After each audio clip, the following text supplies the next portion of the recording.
Hello, we want to thank you for joining us on our Heights Baptist podcast. It's here at the podcast that you're going to find episodes like this, which are just designed to come alongside of you and help you take your next step of faith, no matter what that is.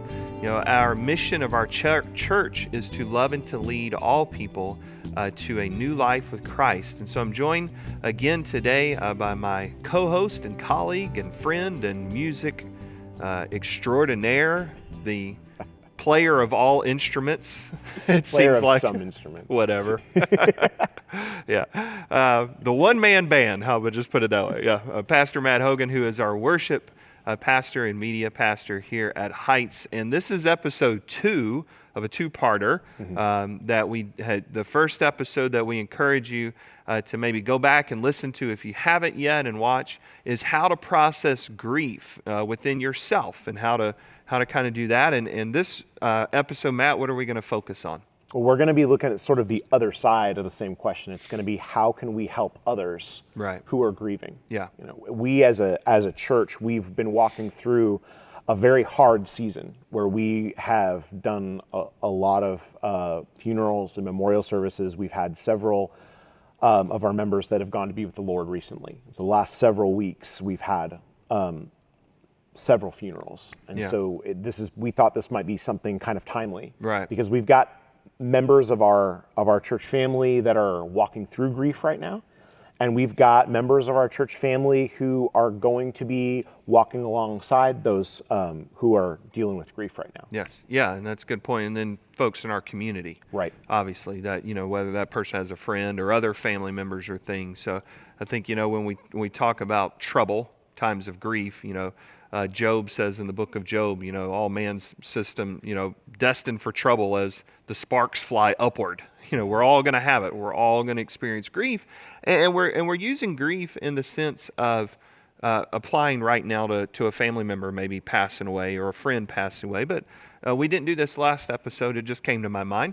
We may want to recognize there's more kinds of grief. You've lost a job. A situation, family situation changed.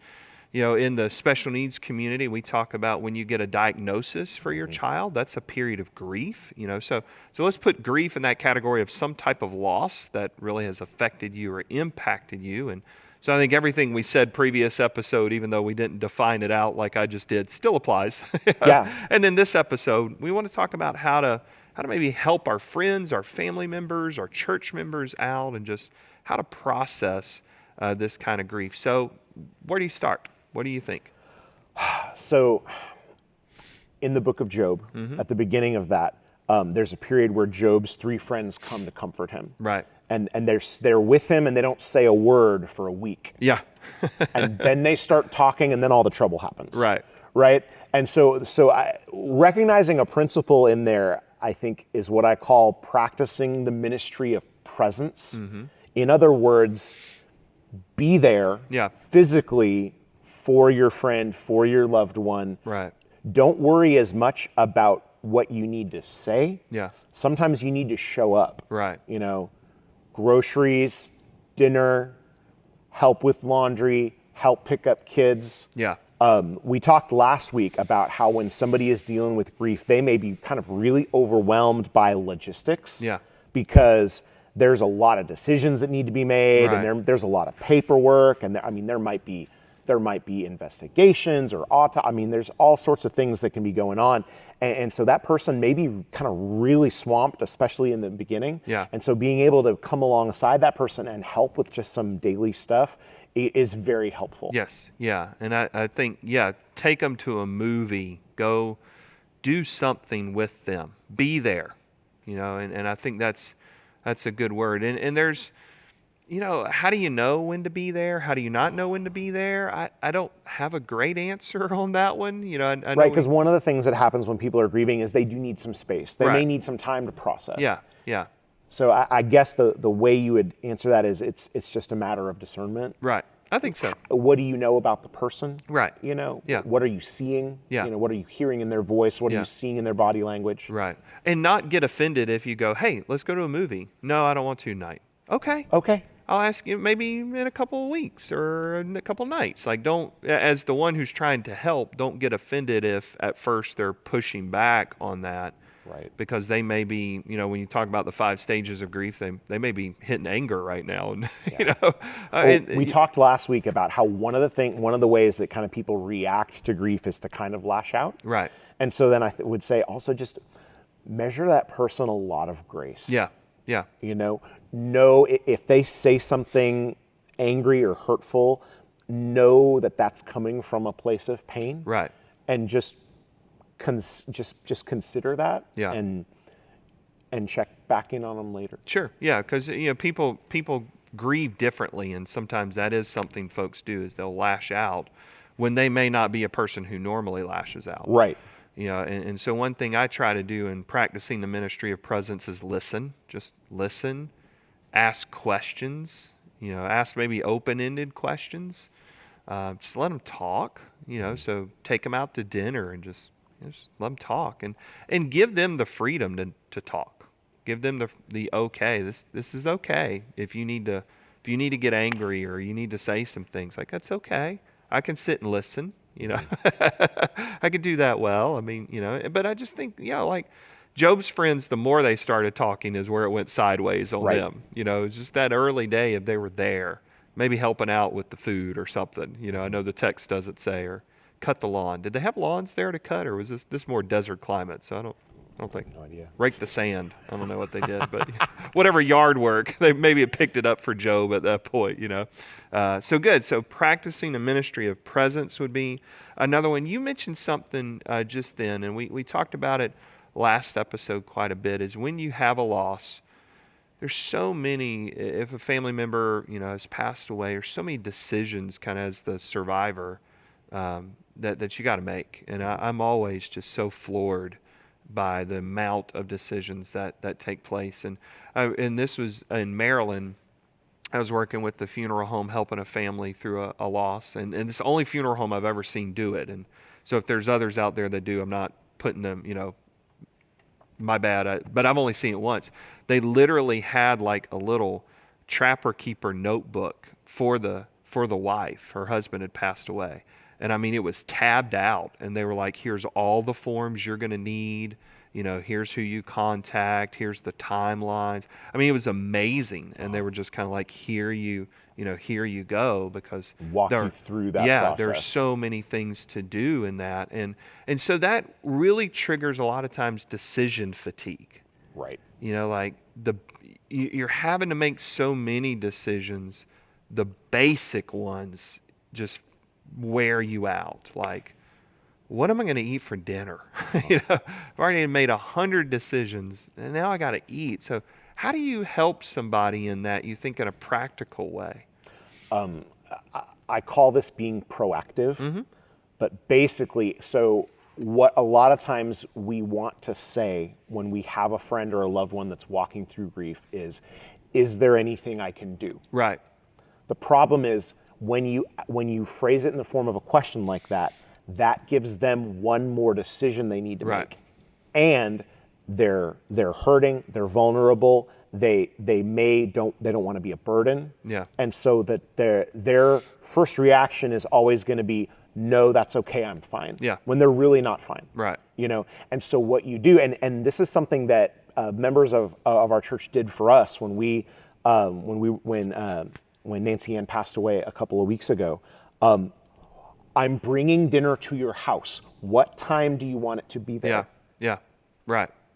That was such a, when you instead of saying, is there anything I can do to help? Yeah. You say, I'm showing up. Right. What time can I be there? I'm going to help do laundry. Yeah. You know what I mean? Yeah. Like, depending on your relationship with the person, Right, of right. course.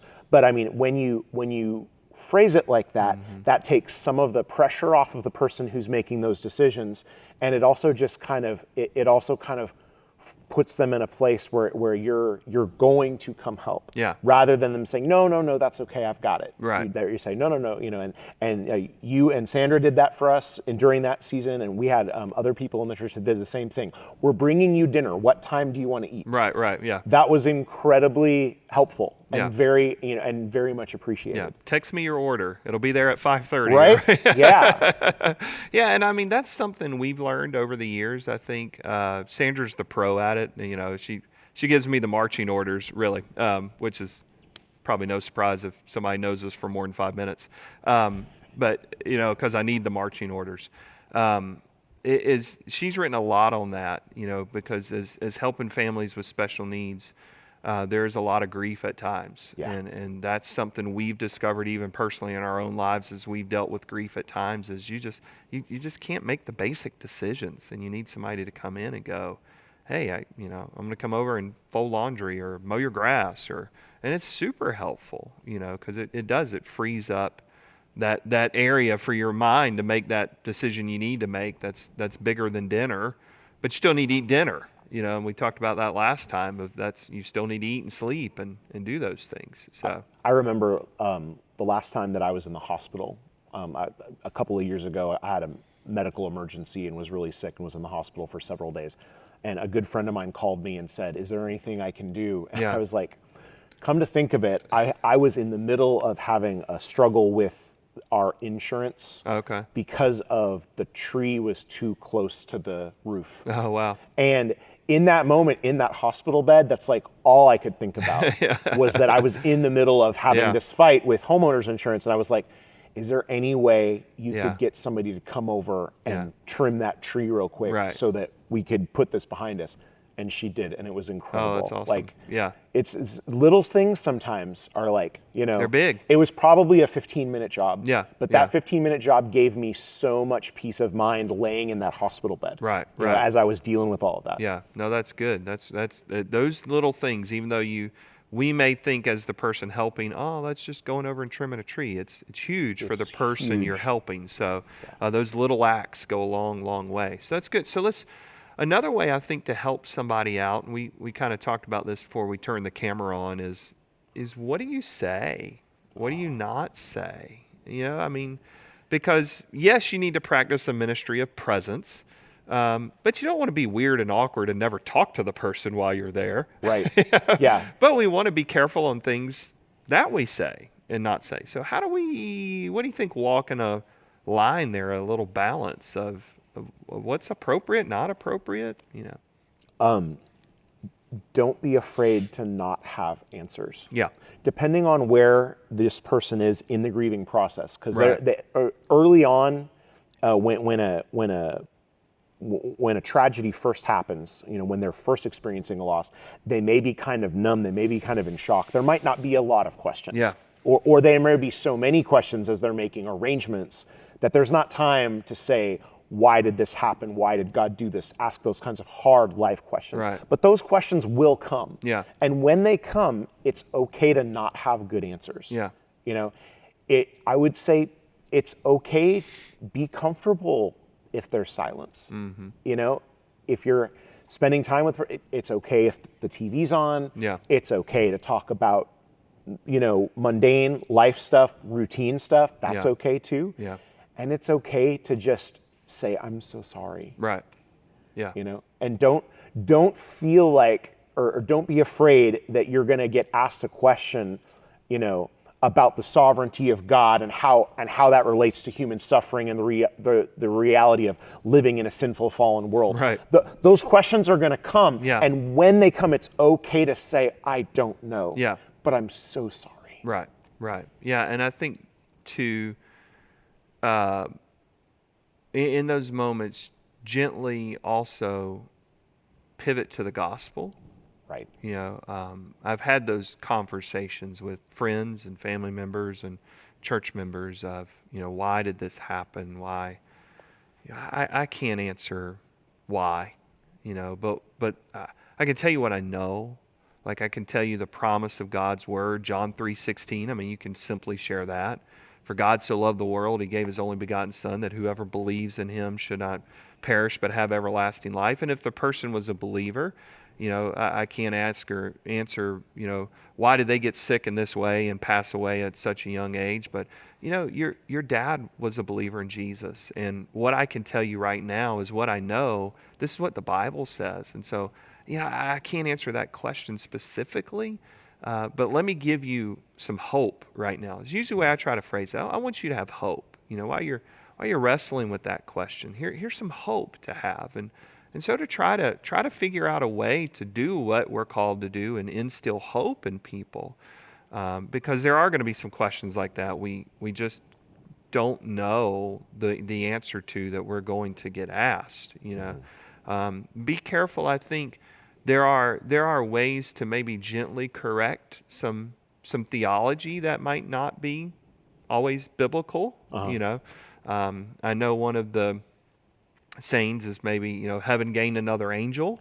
Right. Now listen, if that's the first thing the person has said right after finding out their loved one has passed away, that's a bum move on your part to go, well, no, that's biblically incorrect. I mean, like, you got to wade into that real easily and carefully. Yeah. That may be a conversation down the road, that you may, if they circle back to it, a while back, like, well, you know what? Hey, like, the Bible doesn't really say they become an angel, but you know what it does say about heaven? Man, heaven's glorious. Heaven's this, heaven's that. Yeah, they're experiencing this in heaven today. And so I know that a lot of folks kind of hold on to the hope. Well, they've become an angel, and actually they've become something way better, a Right. perfect worshiper of Jesus in heaven. But I'm not having that conversation like as we're planning out the funeral. Right. No. Yeah. You have to know when it's appropriate, Right. to kind of Yeah. have that Yeah. conversation, Yeah. and immediately after somebody's experienced the loss It's isn't not the right time. Yeah, it's not the right time. But again, if you have to have that conversation, try to give them hope. But think of what they're seeing in heaven today and experiencing in heaven, and how they're worshiping the Lord. And so I know there's going to be times for that person where some bad theology is going to come out, and be very sensitive to how you help them through that, and kind of, take time on that. Don't feel like you got to correct it right away type Right. thing. Yeah. So that's good. Because again, grief is a process. Right. This is going to be something that they're going to be walking through for a while. Yeah. And so that's another thing I think for us to kind of think about in terms of how we're helping people walk through grief, is to remember that. Last week we talked about how grief is often not linear. Yeah. It's not something that has a definite start and a definite end. It kind of comes in waves and kind of Right. comes in cycles. So what that means, and what often is going to happen is there's going to be they're going to be surrounded by family and friends when the loss first happens. Yeah. And then what's going to happen is everybody else is going to the life is going to go back to normal. Right. And so all of those people that were on hand those first few days, or maybe those first couple of weeks, Yeah. they've kind of gone back to kind of their Right. regular lives, and Yeah. business is normal, and whatever your rhythm is. Yeah. And this person is going to be walking on this journey for a while. Right. And so one of the things that I think is important for us to remember is to kind of check in on the person several weeks out. Right. You might want to, maybe you make a notation in your calendar, send that person a text or pick up the phone and talk to them Yeah. a month, 2 months out. Right. Hey, how you doing? Yeah. Maybe that's a good time for the movie invite. Right. You know what I mean? Right.